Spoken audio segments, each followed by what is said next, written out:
ফলে তিস্তা নদীর পানি বেড়ে লালমনিরহাটের ৩ উপজেলার নিম্নাঞ্চল প্লাবিত হয়েছে। এতে পানিবন্দী ৩০ থেকে ৪০টি গ্রামের ১৫,০০০ পরিবার।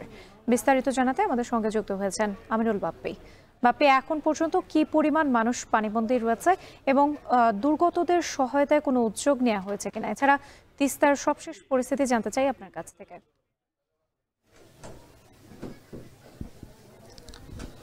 রাত্রি আমি এখন আছি লালমনিরহাটের মহিষখোচায়। এটি হচ্ছে সব থেকে যে নিম্নাঞ্চলগুলো আছে এই জেলার মধ্যে, তার মধ্যে এটি একটি। এবং তিস্তা নদীতে কিছুটা পানি বাড়লেই এই অঞ্চলটিতে পানি ঢুকে যায় এই লোকালয়ে।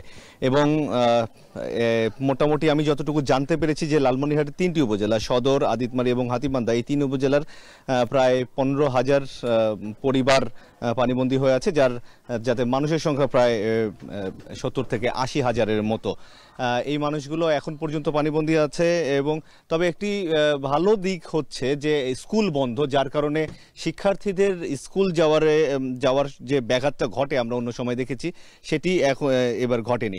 আর এছাড়া বন্যা দুর্গতের জন্য জেলা প্রশাসন, এখানকার উপজেলা প্রশাসন তারা ইতোমধ্যেই ভিজিট করে গেছে এই দুর্গত এলাকাগুলো, এবং তারা সঠিক সংখ্যাটা নিরূপণের চেষ্টা করে তাদেরকে প্রয়োজনীয় সহযোগিতার আশ্বাস দিয়েছে বলে আমরা জানতে পেরেছি। এবং তিস্তার যে পানি সেটি কিন্তু ইতোমধ্যেই নামতে শুরু করেছে। গতরাত 12টার দিকে সর্বোচ্চ 35 সেন্টিমিটার পর্যন্ত উঠেছিল ডালিয়া পয়েন্টে।